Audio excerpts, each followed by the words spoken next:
Hello दोस्तों, मैं अंजलि यादव स्वागत करती हूँ आपके अपने YouTube channel Anjali global institute में। आई होप आप लोग बहुत अच्छे होंगे और अपनी तैयारी को बहुत ज़ोरों शोरों से कर रहे होंगे। कहा जाता है तड़प होनी चाहिए कामयाबी के लिए, तड़प होनी चाहिए कामयाबी के लिए, सोच तो हर कोई लेता है। हमने अपनी पिछली वीडियो में देखा कि भारत में यूरोपियों का आगमन कैसे हो रहा है। वो व्यापार करने के लिए भारत में आती हैं और धीरे धीरे अपनी राजनीतिक नियंत्रण स्थापित करने लगती हैं। इसी क्रम को हम आगे बढ़ाएंगे। आज हम देखेंगे कर्नाटक का युद्ध जो 1746 से 1748 ईस्वी तक हुआ था। कर्नाटक का प्रथम युद्ध है। इसके पीछे के कंसेप्ट को हम समझेंगे और हम चीज़ों को स्टोरी से पढ़ेंगे ताकि हमें वो ज़्यादा समय तक याद रहे, और लिंक करते हुए हम पढ़ेंगे। आप एक एक पॉइंट को ध्यान दें और बेसिक को समझें। उस समय का ये हमारा कर्नाटक था और ये थी मद्रास और ये था पुदुचेरी। ये दो बस्तियां थी कर्नाटक में। जो मद्रास था ये ब्रिटिश बस्ती थी और जो पुदुचेरी था वो फ्रांसीसी बस्ती थी। ये ब्रिटिश थी, ये फ्रांसीसी थी। अब इसके पीछे का क्या कंडीशन है, क्या कंसेप्ट है, उसको हम जानेंगे कि उस समय यूरोप था। यूरोप में एक जगह था ऑस्ट्रिया, वहाँ पे उत्तराधिकार के लिए युद्ध हो रहा था। वो ब्रिटिश और फ्रांस के बीच हो रहा था। चूँकि वहाँ भी ब्रिटिश और फ्रांस थे और यहाँ भी ब्रिटिश फ्रांस थे, इस वजह से वहाँ युद्ध हो रहा था तो यहाँ भी युद्ध होने लगा। अब क्या कंडीशन बनता है उसको हम जान लेते हैं।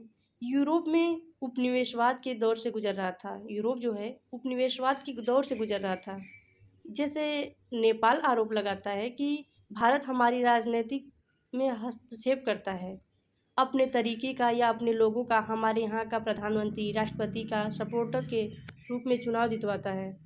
इसी कंसेप्ट पे आधारित था कि यूरोप उपनिवेशवाद के दौर से गुजर रहा था। ब्रिटिश और फ्रांस चाहते थे, ब्रिटिश चाहता था कि हमारा सपोर्टर रूलर बैठे और फ्रांसीसी चाहते थे कि हमारा सपोर्टर रूलर बैठे। तो इसी क्रम में हम देखते हैं कर्नाटक का प्रथम युद्ध।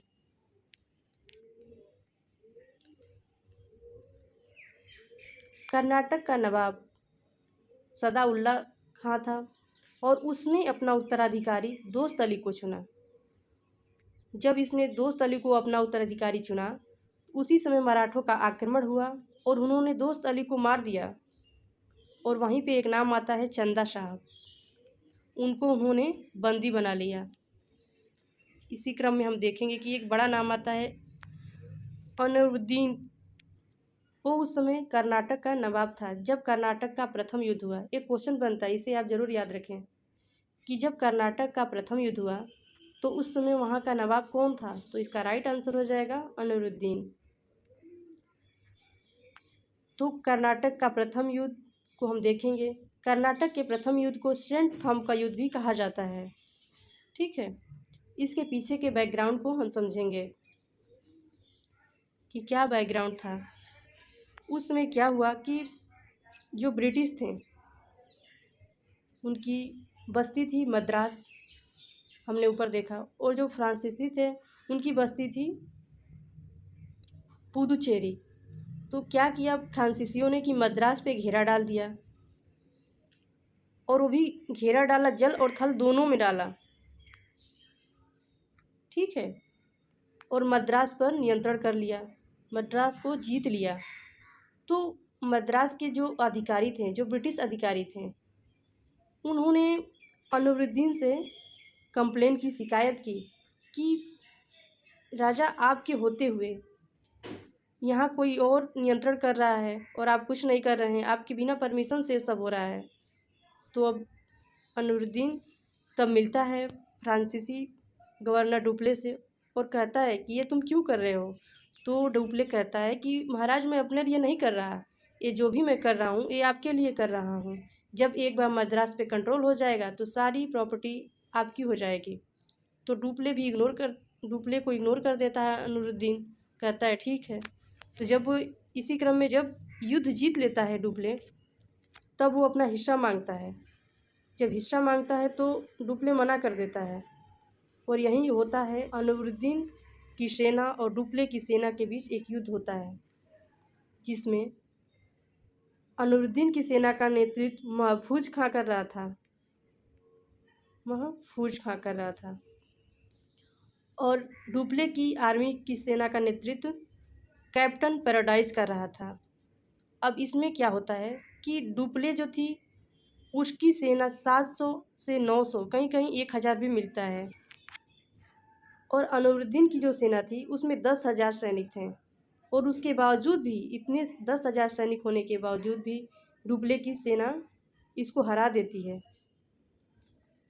तो इसी में कंडीशन बनता है कि इसे भारत के राजाओं का खोखलापन साबित करता है। जो कर्नाटक का प्रथम युद्ध है वो भारत के राजाओं का खोखलापन सिद्ध करता है। इसी क्रम में हम देखेंगे कि जब डुप्ले की आर्मी सेना ने अनवरुद्दीन की सेना को हरा दिया तो इससे भारतीय सेनाओं का खोखलापन साबित हुआ और ब्रिटिशर्स जो थे वो परेशान भी हुए और उत्साहित भी हुए।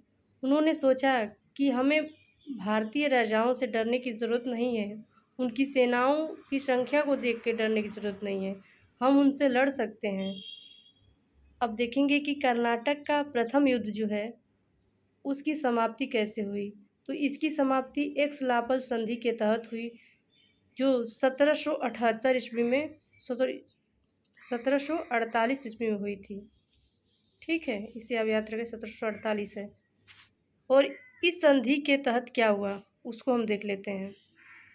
उसमें ये हुआ कि मद्रास जो था वो अंग्रेज़ों को फिर से मिल गया और अमेरिका का लुईबर्ग था वो फ्रांसीसियों को मिल गया। इस तरह डुप्ले का प्रभाव, पॉलिटिकल प्रभाव बढ़ता चला गया और इस तरह इस संधि का समापन हुआ।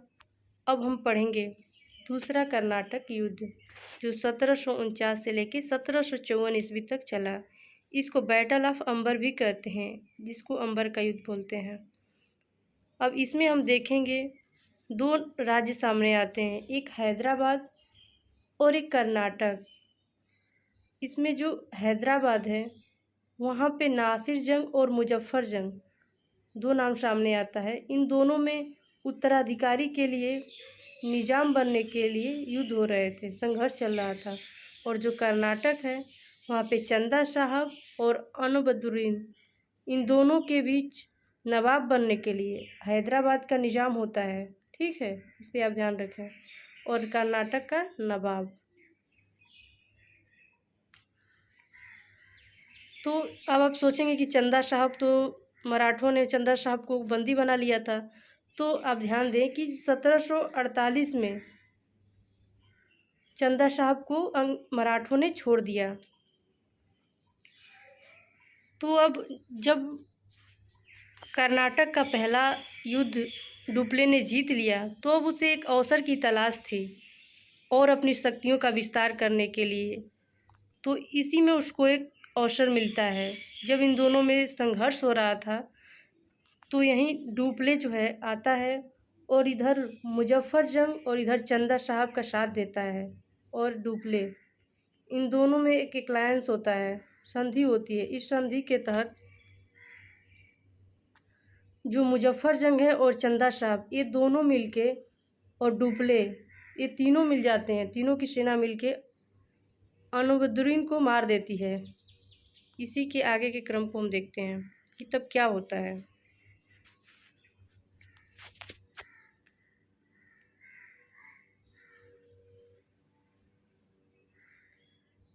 जब चंदा साहब और मुजफ्फर जंग और डुप्ले ने अनबदुद्दीन को मार दिया तो इस तरह चंदा साहब वहाँ का नवाब बन गया। और अनबदुद्दीन का एक बेटा था मोहम्मद अली, वो डर से भाग गया। त्रिचलापल्ली एक जगह है, वहाँ पे भाग गया। वहाँ जाके उसने शरण ली। तो चंदा साहब ने क्या किया कि त्रिचलापल्ली पे घेरा डाल दिया कि अगर हम मोहम्मद अली को मार देते हैं तो कोई हमारा कंपटीटर नहीं रह जाएगा। इस तरह चंदा साहब वहाँ का नवाब बना। और इधर निजाम में हम देखेंगे कि जब मुजफ्फर जंग चला गया यहाँ से तो जो नासिर जंग था उसने अपने आप को वहाँ का निज़ाम घोषित कर दिया। इस तरह वहाँ की जो नासिर जंग की आर्मी थी उन्होंने विद्रोह कर दिया और नासिर जंग को ही मार दिया। तो अब डुप्ले ने क्या किया कि उसने तुरंत मुजफ्फर जंग को वहाँ का निज़ाम घोषित कर दिया। एक एक पॉइंट को आप ध्यान रखिएगा, एक क्वेश्चन बनते नहीं हैं लेकिन एक कंसेप्ट है, अगर आप इसे याद रखेंगे तो आपको क्वेश्चन आसानी से याद रहेंगे। अब हम देखेंगे कि जब चंदा साहब वहाँ का नवाब बन गया तो उसने डुप्ले को 80 गांव और कुछ पैसे नहीं, बहुत ज़्यादा पैसे दिए थे और मुजफ्फर जंग फ्रेंच ईस्ट इंडिया कंपनी को 20 लाख रुपए और वहाँ की आर्मी को, फ्रेंच ईस्ट इंडिया कंपनी की आर्मी को 5-5 लाख रुपए और डुप्ले को ही सिर्फ डुप्ले को उसने 50 लाख रुपए दिया। याद करने की बात नहीं है, ये बस मैं बता रही हूँ, एक कॉन्सेप्ट है। अगर आप इसे जानते रहेंगे तो जानेंगे कि कैसे फ्रेंच ईस्ट इंडिया कंपनी अपनी पॉलिटिकल पावर को बढ़ा रही है। ये सब मतलब खुद उसके पास चल के जाते हैं कि आप मुझे मतलब वहाँ का राजा बना दीजिए, मैं आपको ये सब दूंगा। ये मांग नहीं रही है, ये सब उसको खुद दे रहे हैं लोग। और पांडिचेरी का मछलीपट्टनम एक जगह था, उस पर भी डुप्ले का नियंत्रण हो गया। इस तरह हम देखेंगे कि डुप्ले का प्रभाव कृष्णा नदी से लेकर कन्याकुमारी तक फैला हुआ था, जो इस तरह हमारा भारत है। ठीक है, आपने जियोग्राफी पढ़ा हुआ, देखिएगा इधर महाराष्ट्र से लेके वर्तमान महाराष्ट्र, उस समय का नहीं है, इस समय का है, और इधर कर्नाटक, आंध्र प्रदेश, तमिलनाडु, ये सब मतलब कन्याकुमारी तक, कृष्णा नदी से लेके कन्याकुमारी तक डुप्ले का प्रभाव हो गया। इसी तरह हम देखते हैं कि डुप्ले का प्रभाव या फ्रेंच ईस्ट इंडिया कंपनी का प्रभाव कृष्णा नदी से लेके कन्याकुमारी तक हो जाता है। इसी सेंस में देखिएगा कि भारत विजय का पहला फार्मूला डुप्ले देता है, उसी कंसेप्ट का नाम है किंग मेकर। अब एक किंग मेकर क्या है, इसके संदर्भ में हम देखेंगे कि किसी भी राज्य में आंतरिक हस्तक्षेप कर किसी राज्य के पॉलिटिकल और इकोनॉमिक लाभ प्राप्त करना है। अब पॉलिटिकल लाभ प्राप्त करना कैसे है, तो आपने देखा कि मछलीपट्टनम और पांडिचेरी ये डुप्ले का अधिकार हो जाता है इस पर, और कैसे चंदा साहब और मुजफ्फर जंग पैसे देते हैं, इस तरह आर्थिक लाभ। अब देखेंगे कि किंग मेकर जो है उसकी शुरुआत डुप्ले ने किया और उसका प्रयोग क्लाइव ने किया, और उसका कंप्लीट प्रयोग, पूर्ण प्रयोग, उसका नाम आता है वेलेज़ली। इस तरह आप याद रखिएगा इन सब चीज़ों को। ये पूछा जाता है कि जो किंग मेकर है इसकी शुरुआत किसने की, तो इसका राइट आंसर हो जाएगा डुप्ले ने। इसका प्रयोग किसने किया, तो इसका राइट आंसर हो जाएगा क्लाइव। और इसका पूर्ण प्रयोग किया किसने, तो इसका राइट आंसर हो जाएगा वेलेज़ली।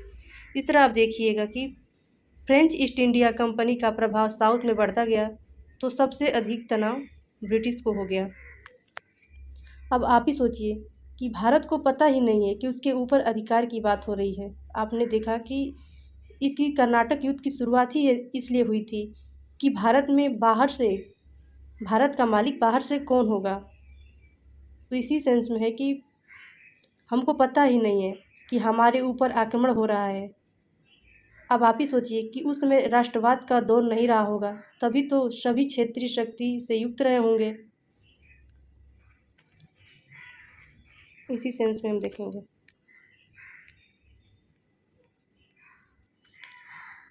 कि उस समय लंदन में मीटिंग हो रही थी,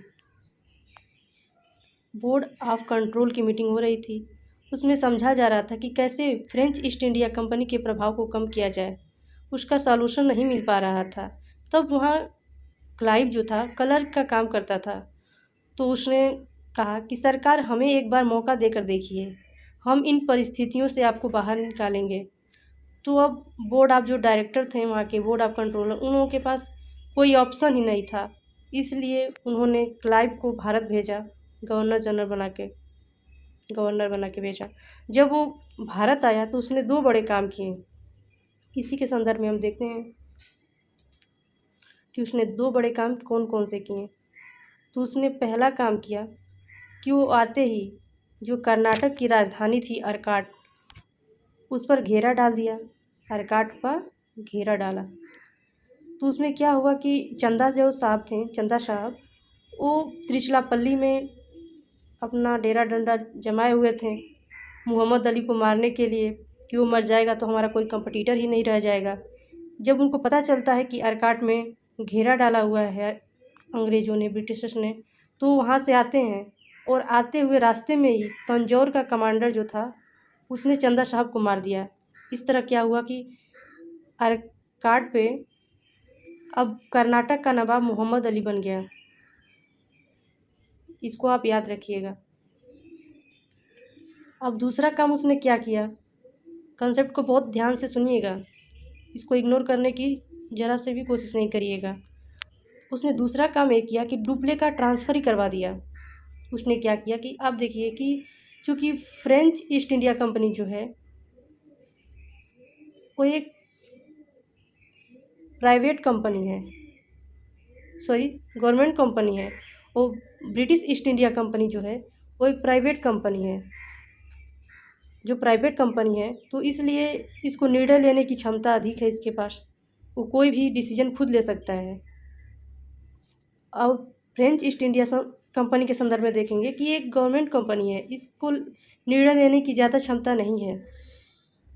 इसी सेंस में हम देखेंगे कि फ्रेंच ईस्ट इंडिया कंपनी के कमांडर को क्लाइव ने क्या किया कि पैसा खिलाया और इस तरह उसने 1754 में डुप्ले का ट्रांसफ़र करवा दिया। 1754 में डुप्ले का ट्रांसफ़र हो गया। जब इसका ट्रांसफ़र हुआ तो 1754 में गोडेहू जो है गवर्नर जनरल बन के आया।